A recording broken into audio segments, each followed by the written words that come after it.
Hi, my name is Mary Sir with M2 Revenue, and this is the 8-minute checkup on maximizing inpatient subsequent visit documentation and coding. So in this session, we're going to talk quickly about the documentation requirements for 99233, and along with billing on time, talking about diagnosis selection, and talking about co-management. So just a quick background on what's required for CPT 99233. Follow-up codes have a little bit more relaxed guidelines than initial codes. You have to have an interval history, a detailed exam, so make sure you understand that's not complete. It only has to require a minimum of 2 systems, and also medical decision-making of high complexity. So really medical decision-making defines this code because most of the time you are doing a very good exam on the inpatient side. You can also bill based off of time, which is 35 plus minutes spent on the floor with greater than 50% in counseling and coordination of care. What payers are looking for when they review CPT code 99233 is usually a patient that has multiple diagnoses, some level of instability or complication, or a new diagnosis. As we know, though, it can also involve lots of provider and parent communication and planning, which is not easy to show on the initial claim. So it's important as much as possible to get your diagnosis selection correct. Now, remember from your science days the concept of the bell curve, and this is something that all payers use. Not all inpatient services are going to be level 3s. A payer is going to expect level 2 to be the top of the bell curve, which is your moderate decision making, and then level 1 and level 3 usually fall on either side. To support your CPT code 99233s, here are some tips to maximize documentation. First, update your problem list. New problems do happen a lot while the patient's admitted, and it's important that they're on the problem list so that they can then flow through to your diagnosis selection on your EMR product. Also important is to remove problems that are completely resolved, again, so that your problem list is updated and clean. It's important to notate whether the problem is unstable overall, even if it's stable in the interval period. So for example, diabetes management. If your diabetes is completely uncontrolled, but it has been stable over the last 24 hours, you can say it's stable, or you can say it's stable but still not close to treatment goal. And that shows the level of complexity, it shows the level of exacerbation with the problem. Also, it's important to separate your diagnosis in the assessment and plan. You don't have to, but it's really nice for auditors and payers to be able to see for each diagnosis, what are you planning to do? It can easily count the diagnoses.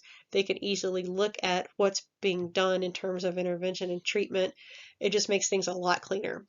We've also seen it where it's broken out by major organ system. So you can do the organ system and see how each of those is going to be managed if you have multiple issues, but it's really important to show this distinction in the record.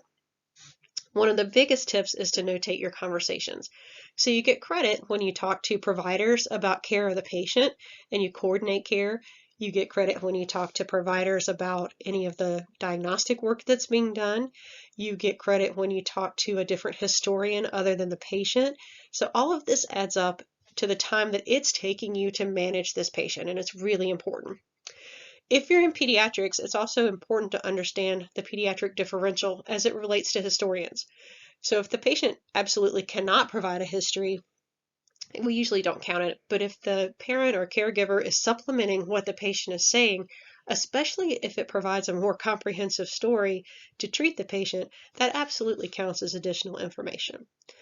Lastly, account when you're summarizing old records. So we review PCP charts, EMR products, anything to help understand the history of that patient.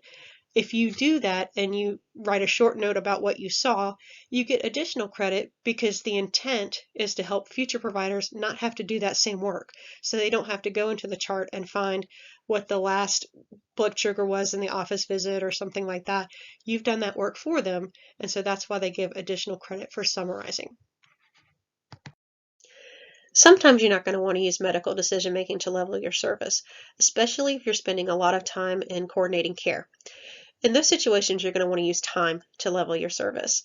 And using time on the inpatient side, I think it's important to get away from the concept of an encounter like you have in the office and really think about the day as a whole.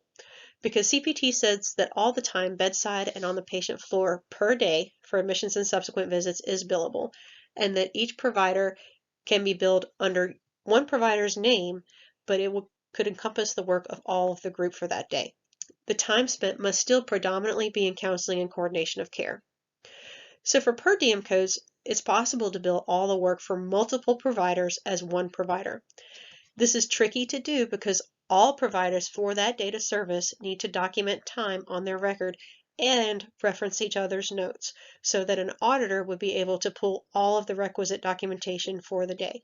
So if you had a patient that was admitted at 2 a.m. and that was then seen again for a medically necessary visit at 5 p.m., the 5 p.m. provider must also reference the admission note and the time spent so that an auditor can pull both notes to appeal any denials. This additional time must also be for medically necessary visits. It can't be for teaching, or rounding, or any other purpose. So we've talked a little bit about documentation and about time. Let's talk a little bit about diagnoses. So if a patient has a single diagnosis and it's continually billed every day, it will be hard to support using medical decision-making because part of the leveling is based off of the number and complexity of diagnoses. So if the patient has 3 diagnoses and the provider just chooses to click on the first one they see to get the claim out the door, they're short-shooting themselves because they actually need those other diagnoses in order to support the high level of service. So your takeaway is, don't short yourself on your problem list. The extra clicks are worth it to make sure that you have all of the relevant diagnoses listed to support your high-level code. Something that's related to diagnoses that's also important to talk about is co-management. So what we found is that payers will deny any postoperative care within the global postoperative period that has the same diagnosis that the primary surgical group used. The rationale is that the primary surgical group should be managing this issue while the patient is in the global post-op period. As we all know, that's rarely possible, and there are usually many specialties that are managing an inpatient at any given time. Appeals are possible, but often fail without clear medical necessity for co-management of the diagnosis.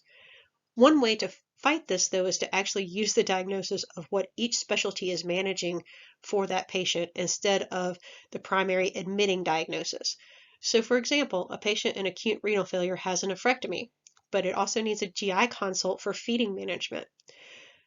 When the GI consultant goes and sees the patient, their diagnosis should primarily be for feeding difficulties or feeding management in the setting of acute renal failure and not the acute renal failure itself, because that's not really what they're managing. And in that way, they help their claim separate itself from other care and get reimbursed. So that's the end of the presentation. Please feel free to email me with questions or examples if you'd like for me to take a look. I'd be glad to help. Thank you.